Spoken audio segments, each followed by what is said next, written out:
हाँ, तो अब थर्ड देखिए बेटा, मुझे फूल मत मारो, मैं अबला बाला वियोगिनी, कुछ तो दया विचारो। मुझे फूल मत मारो, मैं अबला बाला वियोगिनी, कुछ तो दया विचारो। होकर मधु के मीत मदन, पटु तुम कटु गरल न गारो। मुझे विकलता तुम्हें विफलता, ठहरो श्रम परिहारो। नहीं भोगिनी यह मैं कोई, जो तुम जाल पसारो। बल हो तो सिंदूर बिंदु यह हर नेत्र निहारो। रूप दर्प कंदर्प तुम्हें तो मेरे पति परवारो। रूप दर्प कंदर्प तुम्हें तो मेरे पति परवारो। लो यह मेरी चरण धूलि, उस रति के सिर पर ढारो। तो तीसरे में आप देखिए कि यहाँ पर थर्ड लाइन देखिए, होकर मधु के मीत मदन। मधु अर्थात बसंत ऋतु को कहा गया है, ठीक है। मधु अर्थात मीत उसका दोस्त, मदन अर्थात कामदेव को कह रही हैं। तो यहाँ पर किस ऋतु का आगमन हुआ है, इस थर्ड लाइन से हमको समझ में आ रहा है कि बसंत ऋतु का यहाँ पर आगमन हुआ है। और बसंत ऋतु जिस प्रकार से पहले पद में उर्मिला जो है वो शरद ऋतु को संबोधित कर रही हैं, दूसरे पद में वो शिशिर ऋतु को संबोधित कर रही हैं, और अब तीसरे पद में वो किसको संबोधित कर रही हैं, वसंत ऋतु को संबोधित कर रही हैं। और वो यहाँ पर क्या कह रही हैं कि ये जो बसंत ऋतु है ये भले ही मेरे लिए दुखदायी है, लेकिन इसका मतलब ये नहीं कि तुम मुझ पर अपने प्रहार करोगे, तुम मेरे मन में प्रेम की जोत जलाओगे, प्रेम की अग्नि प्रज्वलित करोगे, और मैं उसके वशीभूत होकर के तुम्हारे झांसे में आ जाऊंगी। देखिए यहाँ पर उन्होंने बिल्कुल जो आपकी फिफ्थ लाइन है ना, सिक्स्थ लाइन, बल हो तो सिंदूर बिंदु यह हर नेत्र निहारो, और रूप दर्प कंदर्प तुम्हें तो मेरे पति परवारो, है ना। नहीं भोगिनी यह मैं कोई, जो तुम जाल पसारो। लो यह मेरी चरण धूलि, उस रति के सिर पर धारो। तो यहाँ पर वो बसंत ऋतु को चैलेंज कर रही है। क्यों कर रही है? क्योंकि जो बसंत ऋतु है वो भले ही संयोगी व्यक्तियों के लिए जहाँ मधुर और मादक और प्रेम से भरपूर होती है, वहीं वियोगिनों के लिए या वियोगियों के लिए ये थोड़ा कष्ट प्रदान करती है। तो बसंत ऋतु के विविध जो पुष्प हैं वो उर्मिला को खिल करके कष्ट दे रहे हैं, और वो कामदेव से यहाँ पर प्रार्थना कर रही है, कामदेव से प्रार्थना करती हैं, उससे विनती करती हैं। क्या कहती हैं? मुझे फूल मत मारो, मैं अबला बाला वियोगिनी, कुछ तो दया विचारो। कि हे कामदेव तुम मुझ वियोगिनी को और कष्ट मत दो। अबला अर्थात कमजोर स्त्री, बाला अर्थात कम उम्र की, वियोगिनी अर्थात जिसके पति उससे दूर हों। तो वो यहाँ पर कह रही हैं कि तुम मुझ पर दया करो, कुछ तो दया करो, और मुझ पर अपने ये फूल जो हैं इनको मत मारो, इन अपने पुष्प वाणों से मुझ पर तीर ना चलाओ। क्योंकि आपको पता है कि कामदेव का जो पुष्प, कामदेव का जो अस्त्र होता है वो क्या होता है?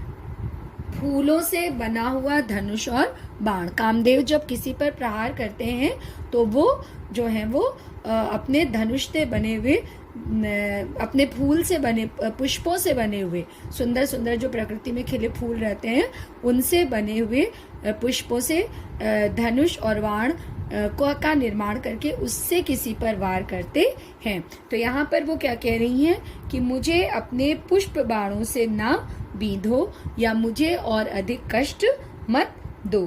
क्यों? क्योंकि मैं एक तो अबला स्त्री हूँ, कमजोर स्त्री हूँ, फिर बाल वियोगिनी हूँ, इसलिए मुझ पर दया करो।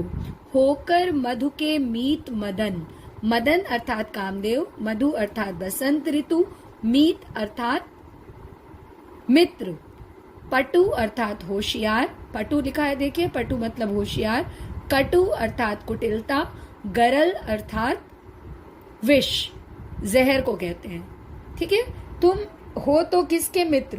तुम हो तो कामदेव के मित्र, तुम हो तो कामदेव के मित्र, लेकिन तुम मुझ पर कटु मत बनो, अपनी होशियारी मुझ पर मत दिखाओ, और अपने विष रूपी बाण मुझ पर मत चलाओ, क्योंकि तुम्हारे ये खिले हुए फूल मुझे कैसे लगते हैं, मुझे ये विष की तरह लगते हैं, मुझे ये विष की तरह लगते हैं। मुझे विकलता तुम्हें विफलता, ठहरो श्रम परिहारो। मैं इन बाणों से जो है वो व्याकुल हो रही हूँ, लेकिन फिर भी तुम्हें इससे क्या मिलेगी, विफलता मिलेगी। तुम मुझ पर बाण चला करके सफल नहीं होगे। ठहरो, रुको, श्रम परिहारो। परिहारो मतलब होता है कि दूर करो, तुम अपनी इस मेहनत को दूर करो, तुम मुझ पर इतनी अपनी मेहनत ना दिखाओ, क्योंकि मेरे लिए ये कुछ भी बहुत बढ़िया बात नहीं होगी और तुम्हारे लिए भी ये अच्छा ऐसा करना नहीं होगा। क्यों कह रही हैं वो, क्योंकि नहीं भोगनी यह मैं कोई, जो तुम जाल पसारो। तुम अपने ये काम रूपी बाण या पुष्प रूपी बाण मुझ पर मत चलाओ, क्योंकि मैं सामान्य और सामान्य नारी की तरह भोग्या नहीं हूँ, भोग करने वाली स्त्री नहीं हूँ, जो तुम्हारे इन बाणों का असर मुझ पर होगा। बल हो तो सिंदूर बिंदु यह हर नेत्र निहारो। और देखो मेरी मांग में ये जो सिंदूर सजा हुआ है, ठीक है, जो मेरी मांग में ये सिंदूर का बिंदु लगा हुआ है, सिंदूर सजा हुआ है, इसको तुम यह हर नेत्र निहारो। हर अर्थात शिव, नेत्र अर्थात आंखें। आपको पता है कि एक बार की बात है, ये आपको यहाँ पर लिखना होगा कि एक बार कामदेव जी ने श्री शंकर भगवान की तपस्या भंग करने की कोशिश की थी और बहुत ही सुंदर नृत्य उनके सामने पेश किया था। तो कामदेव जी ने, तो शंकर भगवान ने क्या किया था, शंकर भगवान ने या शंकर जी ने अपना तीसरा नेत्र खोल करके और उनको भस्म कर दिया था, उनको भस्म कर दिया था, उस तीसरे नेत्र को जलाया था, उस तीसरे नेत्र की प्रकाश से कामदेव जी को भस्म कर दिया था। तो वहां यहाँ पर वो यही कह रही हैं कि तुम मेरी इस सिंदूर की रेखा को कामदेव का नहीं बल्कि शंकर भगवान का नेत्र समझो, और यदि तुमने मुझे ज्यादा कष्ट दिया तो तुम भी भस्म हो जाओगे। रूप दर्प कंदर्प तुम्हें तो मेरे पति परवारो। और हे कामदेव, यदि तुम्हें रूप अर्थात सुंदरता, दर्प अर्थात घमंड, कंदर्प अर्थात कामदेव, फिर से सुनिए, रूप अर्थात सुंदरता, दर्प अर्थात घमंड और कंदर्प अर्थात कामदेव, कि हे कामदेव जी, यदि आपको अपने रूप का घमंड है तुम्हें, तो मेरे पति पर वारो। तो तुम अपनी सुंदरता को मेरे पति पर वार दो, मेरे पति पर न्यौछावर कर दो, क्योंकि मेरे पति इतने सुंदर हैं, उनका व्यक्तित्व इतना महान है और वो इतने तन और मन से सुंदर हैं कि उनके सामने तुम्हारी सुंदरता कुछ भी नहीं है। तो तुम अपनी सुंदरता को मेरे पति पर न्यौछावर कर दो।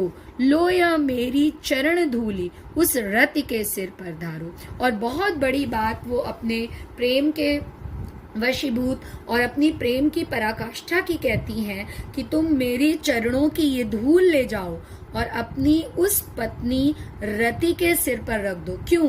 क्योंकि मैं एक सती स्त्री हूँ, मैं एक पतिव्रता नारी हूँ और मैं अपने पति के अलावा किसी दूसरे का ध्यान कभी भी नहीं कर सकती। तो यहाँ पर उदात्त प्रेम, आपको उदात्त वर्ड मैंने पहले भी बताया था कि उदात्त वर्ड का मतलब होता है पवित्र।